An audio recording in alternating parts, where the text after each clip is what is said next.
Hey everybody, Zee Garcia here, and welcome back to Unsung Gems. Today I'm going to be covering the letter D. These are a few games I picked that I think deserve more attention. They are unappreciated little gems. They're not perfect games by any means, but they deserve a little more love. So, that's it. I'm going to be covering 5 games today that I enjoy. Without further ado, let's get to it. My first pick here is a game for 2 players called Daxu. And Daxu is a simultaneous selection, sort of set collection game, in which on your turn, there's some cards in sort of the pool in different locations, and you select if you are going to, you have a hand of, I think it's 4 choices.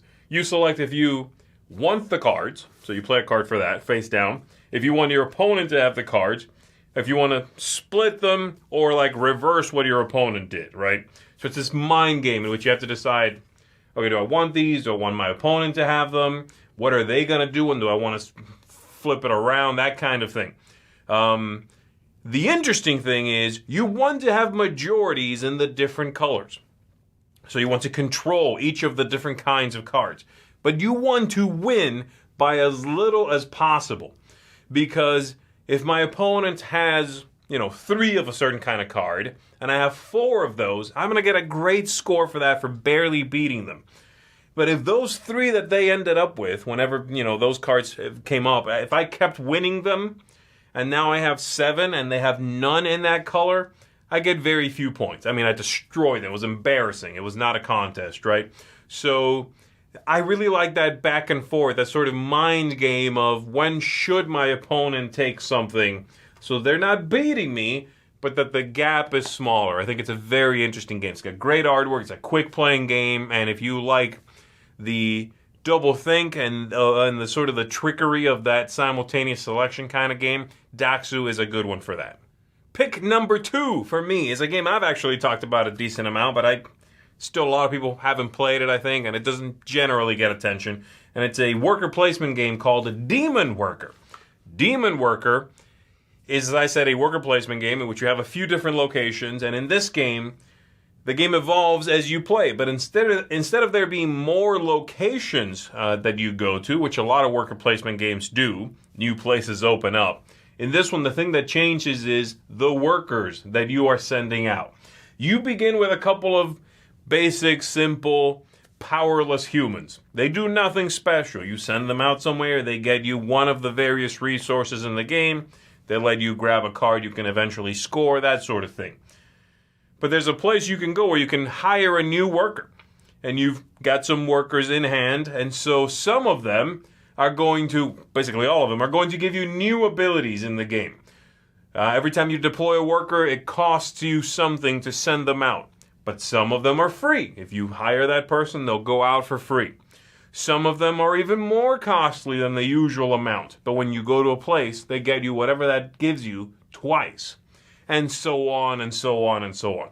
I really think it's a weird theme. It's a very out-of-the-box theme. But the gameplay manages to feel both small, constrained, simple, and yet far-reaching. And it makes you feel special because you have characters you can send out and hire that no one else at the table has. So you have you feel like you've got abilities no one else has. You've got your crew, and they'll go to work for you and get you the things you need. It's a very mathy game. The last third of the game really slows down while you sort of do the math and puzzle out. I need 2 more of this kind of thing, and then I'm going to spend this much over here, so I better make that amount up again. I needed it. I counted on it. That sort of thing. But I like it. I like it quite a bit. It's only a 3 or 4 player game. It works well. I enjoy it. Quick playing, like I said, but thinky and just a ton of fun. So Demon Worker is my pick. Next up, I've got a game called Desert Island, which is a follow-up from Guerrilla Games, is the publisher, to a game they came out with called Lifeboat, singular, Lifeboat. And Lifeboat, I think, got a little more attention, and Desert Island in many ways is very similar. In Lifeboat, there was a group of people, ideally 6 players is where it's at, and you each are, on a lifeboat, you are going to be collecting things after like your shipwreck. You're digging things out of the water. You are changing positions within the lifeboat. You want to be forward for some things, but back in the boat for other things. And you secretly have, and this is the crux of the game, you secretly have one character on the boat that you hate, and you have one secret character that you love. You're trying to protect that one while messing up the other one. And this is a big part of the game. So the dynamics in the game all revolve around that. Well, Desert Island, I think, is a better game than Lifeboat. And it is thematically a follow-up. The players have landed on a desert island, and now you've got a few new actions. Sort of the game mechanisms behave in a new way, but that core idea is the same. Someone you hate, someone you love. And you are trying to get rescued is generally what's happening. But you'll be triggering abilities, you'll be drafting cards, you'll be garnering goods so that when you finally do get rescued, you are wealthy beyond compare. I like it a lot. It's got great artwork. I really like the artwork. The game is a little clunky.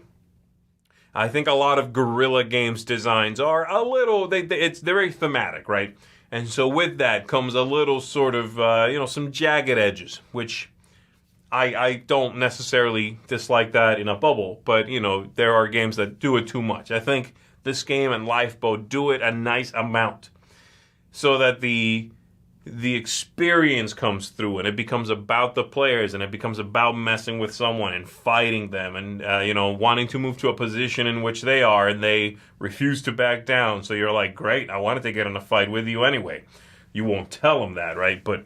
So I enjoy it. I think it's a good one. It's one to check out if you like tons of confrontation and you have 6 players. That's really where you wanna play it. So Desert Island, unfortunately, did not get as much attention as the first game, Lifeboat, but I think it's a better game at the end of the day. So find it, play it, wreck your friends. Next up for me is a little German card game, which is called Dift Dran, I think. It sort of translates to so close. I often just kind of call it the pepper game. This is a deck of cards with numbers, sort of a 6-nymped deck of cards, 1 through 100, I think it is. And you are trying to play cards simultaneously in order to thread some sort of space in which you want to discard your card. The way it works is it's a circle of cards. Randomly, you push one into the middle of the circle.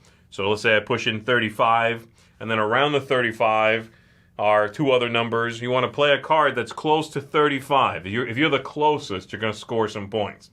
But if you're not the closest, you have to be careful that your number is between a certain gap based on those 2 neighboring cards.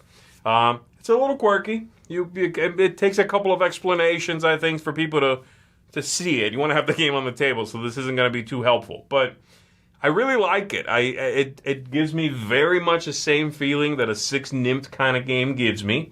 It feels like there's more positive reinforcement than negative reinforcement. In a game like 6-nymped, sometimes it's more about smacking you than it is about, hey, here's some pepper points, And this one feels a little more rewarding. I enjoy it a lot. It's got nice quality cards, great quality cards, nice artwork.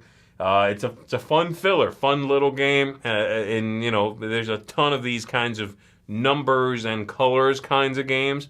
This is a good one. I really enjoy it, and I'm happy I own this one. So Dift Dran is my pick. And then my final pick here is a game called Djinn. Yes, spelled with a D because, like a genie. And this is a trick-taking card game with a pretty straightforward trick-taking part. You play, people follow suit, highest card wins, all that stuff. But then from that trick, if you win, you keep a card from that, and you are trying to keep certain things in order to advance into the cave and find the Djinn. The cave is a few face-down cards on the table. The really neat twist, above and beyond that sort of trick-taking meets set collection, once you win the tricks, is that players who are after a hand, players who are losing are going to get a Djinn card. And this is a special ability that you are allowed to play before or after you play a card into a trick of cards, okay? And they do all sorts of things. Like this turn, you are allowed to consider your card to be this much more or this much less. This turn you can do this. This turn refrain from doing this thing that's normally a part of the rules. It breaks the rules. It's a deck of cards that rewards you or, helps you catch up if you are not doing so well. I like it. It's a cool idea. I like the central trick taking. I like the idea of advancing through the cave cards that originally are face down, but you reveal them as you go deeper in. And it's a quick playing game.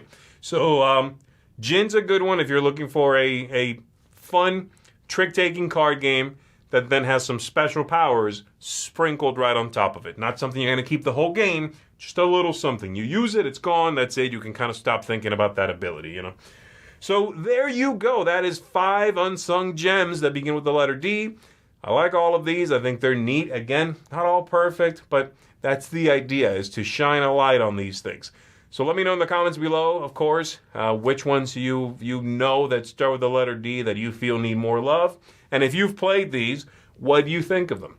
That's going to do it for me, everybody. My name is Zee Garcia. I will see you on the next one.